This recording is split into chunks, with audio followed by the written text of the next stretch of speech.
Entre la conception divine et sa réalisation suprême, il y a toute la tragédie du chemin choisi par l'homme, de sa chute hors de la pensée de Dieu, et toute la gloire de la grâce divine dans la rédemption. Ce que nous avons à cœur, c'est de dire que quelque chose de la nature de cette chute, en ce qui concerne l'être même de l'homme, et par conséquent de voir ce que signifie la conformité à l'image du Fils de Dieu, qui doit triompher de cet état de chute. C'est une question de la personne même de l'homme, et de la personne qui, seule, peut hériter le royaume de Dieu. Car une destinée aussi haute, aussi glorieuse, demande non seulement un état spirituel ou moral, mais une certaine sorte ou une certaine espèce de créature.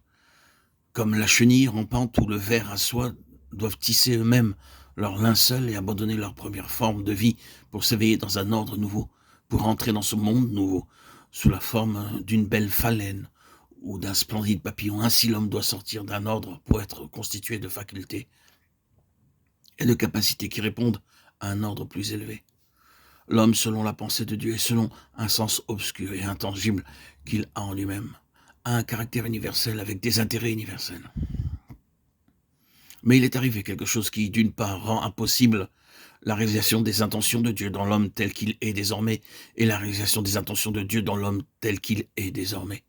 Et d'autre part, pousse l'homme à persister dans un vain effort pour arriver à cette réalisation. Cette terrible contradiction des choses au centre de l'univers est la raison d'une nouvelle intervention de la part de Dieu en la personne de son Fils. Cette intervention a plusieurs aspects. Elle révèle ce qu'est un homme selon la pensée de Dieu. Elle signifie la mise de côté de l'homme qui n'est pas selon la pensée de Dieu. Elle introduit les puissances qui constituent une nouvelle création. Et elle montre et établit ce que sera l'homme lorsqu'il sera parvenu à l'état d'homme fait. Ce qui a toujours été le but de la pensée de Dieu, qui dépasse le premier état de la création de l'homme non encore déchu. Comme nous le voyons, tout dépend de la mise en ordre du dérangement amené dans la nature de l'homme, qui renouvellera en sa communion vivante et parfaite avec Dieu. Tout cela est, dans l'ensemble, lié à une partie de son être appelée pneuma ou esprit, et c'est ici que nous avons donc besoin de lumière. À 2 reprises, l'apôtre Paul se sert dans ses écrits d'une phrase dont l'application est particulièrement importante pour le sujet qui est devant nous. Elle se trouve dans ses épîtres aux Romains de 18 et aux Philippiens 1:10. Et nous pouvons l'exprimer par ces termes, discerner les choses qui diffèrent. Il nous faut reconnaître qu'une grande perte aurait été évitée et un grand gain assuré si ce discernement avait été appliqué à la question de l'âme et de l'esprit. Il ne s'agit pas d'un intérêt purement technique pour les étudiants de la Bible, mais c'est une question qui touche et atteint la vie spirituelle des enfants de Dieu dans presque tous les domaines. Il y a peu de choses qui soient plus vitales que celle-là pour la plénitude de la vie et l'efficacité du service. Elle embrasse toute la signification de l'intention rédemptrice de Dieu dans et par la croix de Christ.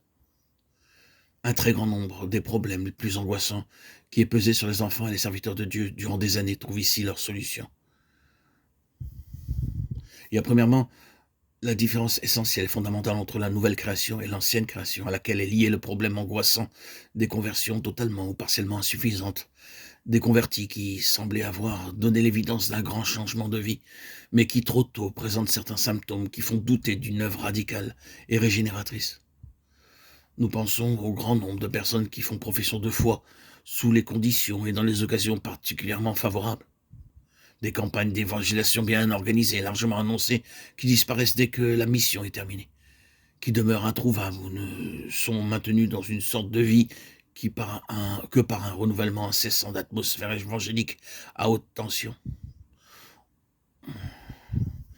Il peut y avoir sur 2 personnes que l'on y rencontre, l'une convertie à un moment donné, bien que maintenant elle n'ait aucun intérêt pour les choses de Dieu. Et cela soulève certainement la question de savoir quelles sont les voies et les moyens de Dieu dans le domaine de l'activité évangélique et quels sont ceux des hommes.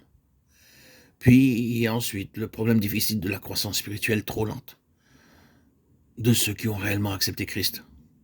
Nous sommes certains que la maturité spirituelle est le but de toute la vie du chrétien. Mais nous pensons à cette question d'une croissance arrêtée qui conserve tous les traits de l'enfance, ou même de l'enfantillage. C'est une question que déploraient profondément les auteurs des lettres du Nouveau Testament et qui représente l'objet essentiel d'une grande partie du Nouveau Testament lui-même. Il est donc significatif que dans ces lettres où les auteurs déplorent une enfance trop prolongée, la différence entre l'âme et l'esprit soit très définitivement touchée, excepté dans une seule épître, celle aux Thessaloniciens. Il y a encore beaucoup d'autres questions qui se soulèvent, telle est celle de la mesure si faible de réelle valeur spirituelle qui résulte d'une si grande et si longue dépense d'énergie, de ressources et de dévotion. Et que dire de la prospérité et du succès des faux mouvements spirituels séduisants et malfaisants? Et toute cette question de la séduction doit être considérée très sérieusement. La séduction des chrétiens qui peut les égarer entièrement ou les mettre dans un état où ils seront nuls dans l'œuvre de Dieu et souvent les amener à un reniement total des fondations de la foi. Ce sont là certainement des choses qui ne peuvent être ignorées et chacun de ces cas ne saurait être considéré comme ressortant du domaine médical. Beaucoup d'autres difficultés spirituelles pourraient être ajoutées à celles que nous venons de citer. Quelques-unes d'entre elles seront mentionnées et traitées au cours de notre étude dans les prochaines publications audio, tandis que chacune d'entre elles peut avoir plus d'explications à cause des facteurs particuliers qui les gouvernent. Personne ne pensera que nous prétendions avoir trouvé la cause et le remède de tous les maux. Nous croyons cependant que le manque de discernement dans cette question de l'âme et de l'esprit explique ces conditions, plus que cela n'a été reconnu par la vaste majorité du peuple de Dieu. Après avoir montré l'importance de cette considération, il nous faudra prendre du temps, de la patience. C'est ce que je vous demande, frères et sœurs en Christ, pour saisir tout ce que je vais vous demander de saisir et d'intégrer dans les prochains audios.